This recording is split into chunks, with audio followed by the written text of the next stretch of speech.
Too Many Toyotas. Hello everybody, this is Triple T or Too Many Toyotas. Been doing a bit more messing around with the Camry this week. So a couple things you might be able to tell. We got kind of an emissions violation going on here. This is actually the header from the engine that this car used to have.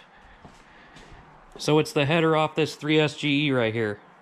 And it actually fits perfectly with the stock downpipe. Basically just everything except the header fits perfect. And actually I didn't even change the gaskets and it's not leaking, so. But yeah, we got that in there. So the EGR temp probe down here does go right next to the oxygen sensor. So I have a feeling that's why we're getting the code 71 right now, which is for the EGR. Because the valve should still be functional. Yes, we have picked up another check engine light, that's what I'm saying here. And yeah, so I'm pretty sure the EGR itself is functional. But it's just I'm pretty sure it's because that temp probe is like blocked by the O2 sensor. It might be part of it. And just the lack of a catalytic converter. So, and it has a starter signal code again. So we are basically just going to leave the check engine light on at this point. I don't think there's any way of getting out of it unless we put this back on.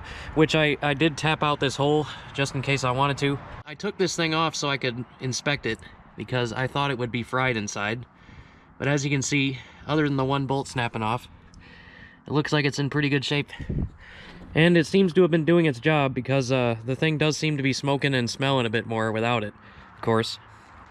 So it seems to have actually been functioning its intended role. But yeah, so it does sound a bit cooler. I like it. I like the sound. So I'll probably do a smoke comparison and an exhaust sound comparison at the same time here in a minute. But some other updates. It got 24.6 mpg on the last tank, so that's not pretty much the same as the last tank. But the chem tool stuff and all that other experiment was also included in that with the drive with the kind of crappy oil. So we're gonna see what no cat does now. I'd actually be interested to see if it raises the mpg at all. I thought I would notice a significant power gain. It doesn't really seem to have gained much power though. Before the drive, there's one other thing I want to mention. I think I've fixed the surging idle, like for good. It seems to be working perfectly now. So basically what I did is, I was going to try and see if I could free up the IAC valve. Because the solenoid has no continuity. But I just wanted to see if I could adjust it at all or do anything. And it turns out there is actually an adjustment on this IAC valve. There's a circular bolt pattern back there. You can turn that, and you can turn the solenoid a little bit.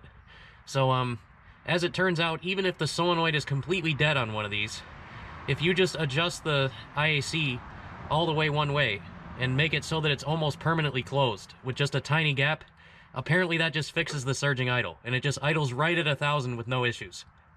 So I'm not quite sure how that works, but I guess we're just gonna roll with it.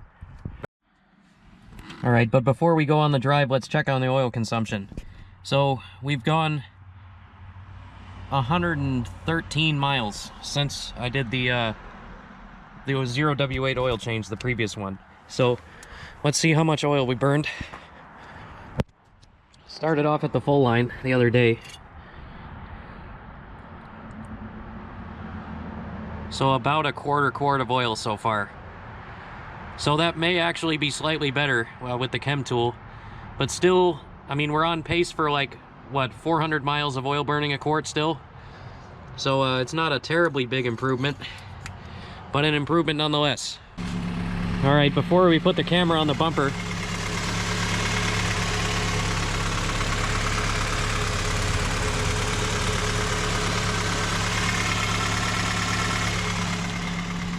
so that's the sound it's making while running. Just it's probably been running for about 2 or 3 minutes.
a comparison of power, every time I go up this giant hill, I always pin the accelerator at 60 miles an hour.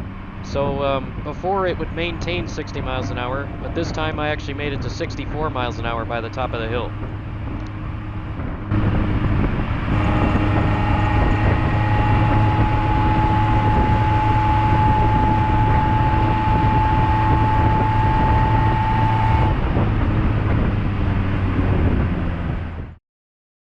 So in conclusion, yeah, it's still running good. We actually ironed out some of the issues. I mean, it's burning a little less oil. I mean, things are kind of looking up here. So the autocross is next weekend. Get ready for that. We're heading up to Traverse City. I'm signed up. Everything's ready to go. So yeah, be ready for that video. And then also, I just wanted to point out that we got featured on thedrive.com, which is a website with over 1 million followers. And that is a really cool thing to have happen.